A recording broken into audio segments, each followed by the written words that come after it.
Moikka ja tervetuloa mun ensimmäiselle vlogivideolle tänne YouTubeen.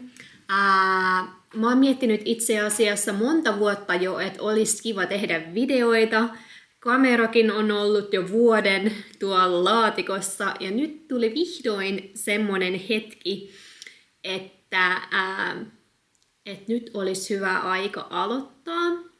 Lähinnä mä mietin, että näitä on sit kiva katsoa, toivottavasti sit joskus vanhempana. Ja on siis muutenkin semmonen ihminen, että hyvä, että muistan mitä eilen tapahtui. Niin toivottavasti näitä videoita voisit katsoa vuosien päästä.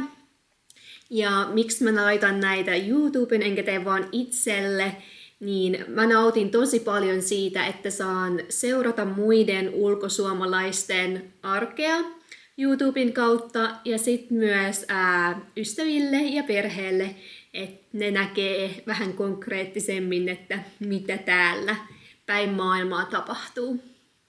Eli mun nimi on Tiia ja mä asun Rentonissa. Tää on ihan tässä Seattlen naapurissa. Mä oon ollut täällä nyt kesällä 10 vuotta, mikä tuntuu ihan hullulta, koska tuntuu, että oikeasti muutin tänne joku 5 vuotta sitten. Aika menee niin hullun nopeasti. Mä olin myös Seattlessa aikaisemmin au pairina, eli vuosina 2010-2011, ja sit muutin takas tänne 2014. Mä asun täällä mun miehen ja 2 rescue-koiran kanssa. Meillä on 6-vuotias Bowie, joka on tommonen Saksan paimenkoira-sekoitus. Ja sitten meillä on 3-vuotias Hudson, joka DNA-testin perusteella on supermutt, eli tosi paljon kaikkia erilaisia rotuja sekaisin. Toivottavasti sä nautit näistä videoista. Tervetuloa mukaan seurailemaan.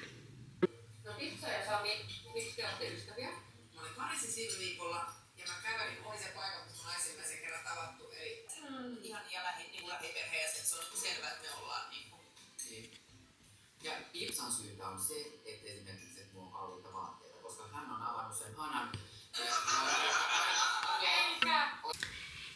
Me tehdään itse asiassa just tämmöistä pientä remppaa täällä meidän vuokratalossa. Me siis ollaan vuokrattu tätä taloa mun miehen siskon mieheltä. Nyt 8 vuotta tulee täyteen syksyllä. Mä en olisi ikinä uskonut, että me ollaan täällä näin kauan. Meidän siis piti olla täällä vuosi pari. Ja sitten täällä ihan räjähti käsiin talojen hinnat. Ja ollaan nyt sitten oltu täällä se melkein 8 vuotta. Tää talo on rakennettu 80-luvun alussa. Ja täällä ei ole tehty yhtään mitään sen jälkeen, kun tämä on rakennettu. Et silloin kun me muutettiin tänne, niin me vaihdettiin mun toimiston lattia. Se oli siis koko lattiamatto ja vaihdettiin siihen laminaatti ja sit ollaan maalattu jotain seiniä ja that's it. Ja nyt vihdoin ollaan päätetty, että otettiin koko lattiamatot pois meidän vierashuoneesta ja sitten myös makuuhuoneesta, mikä on siis niin, tästä tulee niin kuin ihan eri talo. Ja voit miettiä, että 2 koiran kanssa noi 80-luvun koko lattiamatot ei ole mitään kaikista käytännöllisimpiä ratkaisuja. Tältä siis näyttää tää ihana koko lattiamatto. Mä oon itse asiassa niin innoissani tästä makuuhuoneesta, koska me ollaan just ostettu uudet yöpöydät, mutta sitten kun tänne vaihdetaan se uusi lattia, niin tänne tulee uusi sänky, uusi valaisin, tuollakin ihana alkuperäinen valaisin, ja uusi isompi matto, toi on nyt ihan liian pieni tähän tilaan. Ja tähän makuuhuoneeseen tulee siis toi sama vaalea laminaatti, mikä meillä on tuolla vierashuoneessa. Se on muuten jo valmis, mutta pitää vielä maalata noi lattialistat Ja sitten tähän ovelle tulee semmonen uusi kynnyssuojus tai mikä lie onkaan nimeltään. Ja tossa on itse asiassa noissa paketeissa on jo se meidän uusi sängyn runko, eli se pääsee sitten käyttöön uudessa makuuhuoneessa. Myös meidän eteisessä on tällä hetkellä tämmönen ihana luova kaos. Eli täällä on vähän lattialistaa ja uutta lattiaa ja vanhaa lattiaa ja kaiken näköistä. Ensi viikolla tosiaan aletaan tekemään sitä makkarin lattiaa, niin toivottavasti päästään tästä pian eroon. Ja uudet matot on jo tulleet vierashuoneeseen ja makkariin. Ja sitten on vähän tuommoista vanhaa siivouskamaa, mitkä mä ajattelin laittaa semmoisen Facebook-ryhmään, mihin voi laittaa siis ilmaiseksi, että saa ihan tulla hakemaan. Ja sitten siellä olisi vielä jättiboksissa mun uusi tämmönen auringonottotuoli ulos. Ja sitten täällä on meidän uusi valaisin makuuhuoneeseen, mistä mä oon tosi innoissani.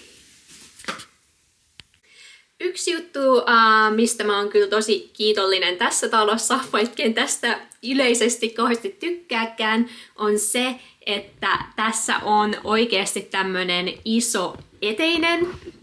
Siis tällaisia ei ole melkein missään taloissa täällä. Paljon on itse asiassa semmosia taloja, mistä astutaan siis suoraan ulko-ovesta yleensä niin kuin olohuoneeseen, eli ei ole niin kuin mitään eteistä.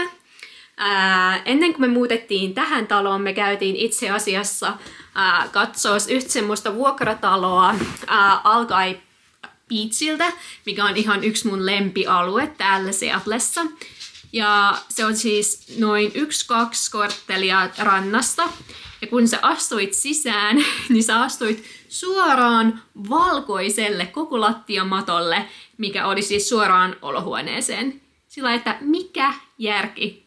Mikä järki? Toinen esimerkki oli se, kun käytiin joskus aikoja sitten, tänne rakennettiin lähinaapurustoon semmoinen 8 talon, tosi upean talon, semmoinen pikkunaapurusto. Ja silloin aikoinaan mietin, että kuka ihme maksaa $1 miljoonaa talosta täällä kaupungissa, tässä Rentonin kaupungissa. Ja sitten kun me mentiin katsomaan niitä taloja, niin siellä oli siis jokaisessa makuuhuoneessa koko lattiamatot. Ja se kiinteistövälittäjä sitten kysyi, että no mitä mieltä te olette tästä talosta? Ja mä sanoin, että muuten tosi kiva, mutta en mä kyllä maksaisi $1 miljoonaa talosta, jossa on niinku koko lattiamatot.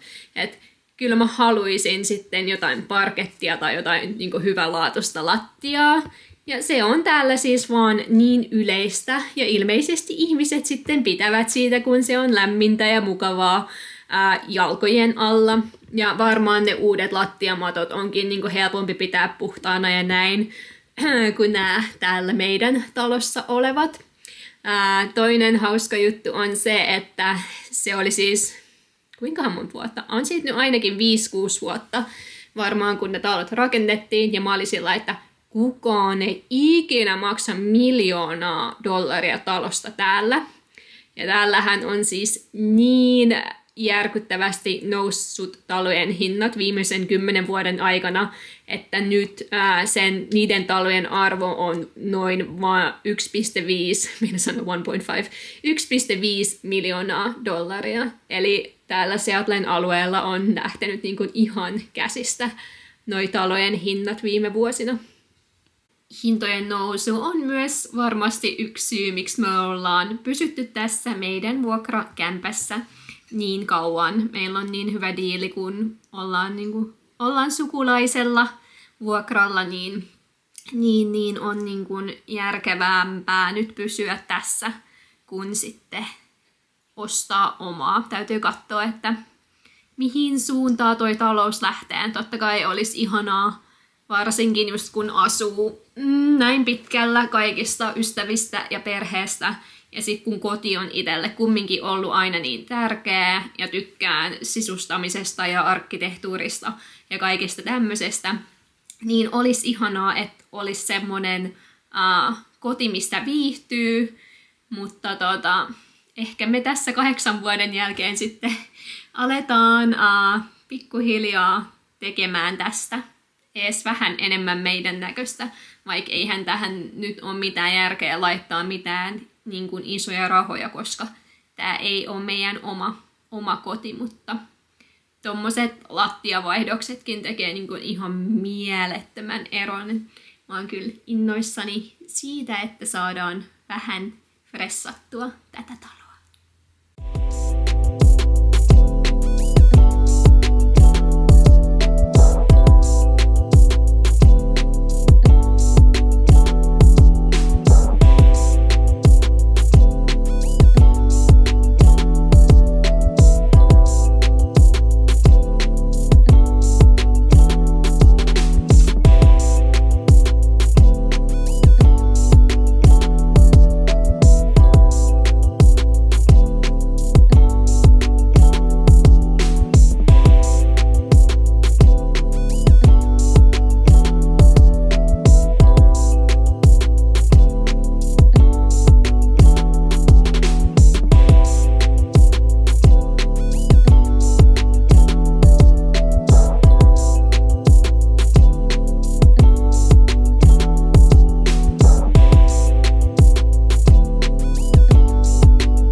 Heissan taas! Nyt alkaa remontti olemaan aika valmiina. Täällä on esimerkiksi meidän vierashuoneessa uusi lattia, uusi matto. Tänään tuli just sohva. Se odottaa tuolla ulkona. Ja sit saadaan alkaa laittaa tavaroita takas paikalle. Ja makuuhuone on vielä vähän vaiheessa. Toi uusi valaisin on mun mielestä niin ihana. Tänne tulee vielä sängynpääty ja taulut on seinälle. Ja mikä toi nyt on? Sanokaa nyt. Verhotanko, sit tulee musta. Ja tuohon seinälle tulee se koko vartalopeili, mikä siinä oli aikaisemminkin. Mutta siis niin ihanaa näin 8 vuoden jälkeen. Ei ole enää koko lattiamattoa, vaan ihan oikea lattia. Hän siellä nautiskelee auringosta. Tuli liian kuuma. Onko lämmin, Poujonko? Onko lämmintä? Is it too hot? You wanna come inside? Okay. Hello.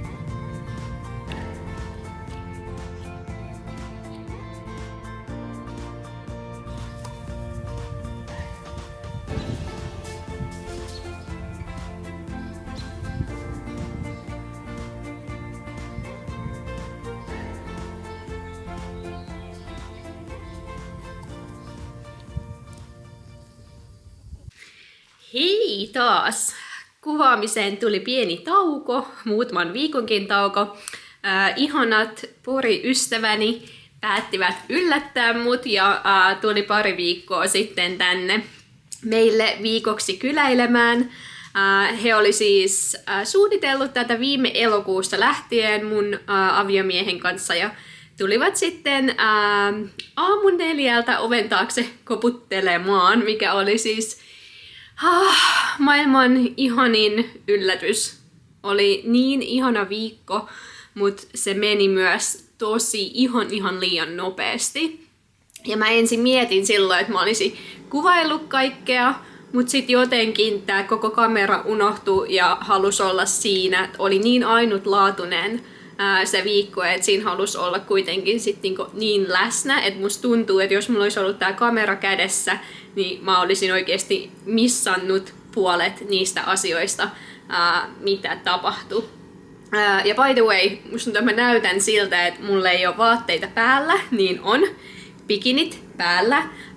Täällä on ollut ihan mieletön viikonloppu. Nyt on siis lauantai ja huomenna on äitienpäivä. Tänään ja eilen 27-28 astetta lämmintä, ihan pilvettömältä taivaalta. Niin ihanaa. Musta tuntuu, että tästä videosta on tullut nyt tämmönen sekametelisoppa, ja mä yritän saada sen nyt ensi viikolla editoitua ja laitettua, jos uskallan, sinne YouTubeen, vai YouTubeen, kun mistä päin sanotaan, koska sit me lähdetään ensi sunnuntaina Vegasiin ja Palm Springsiin, hyvä tää Finglish, niin sit sieltä olisi ihana tehdä sit oma matkavideo. Mutta hei, kiitos tuhannesti, että oot katsonut tätä videota, ja toivottavasti tuut sitten seurailemaan seuraavaakin videota, kun päästään Nevadaan ja Kaliforniaan. Moikka!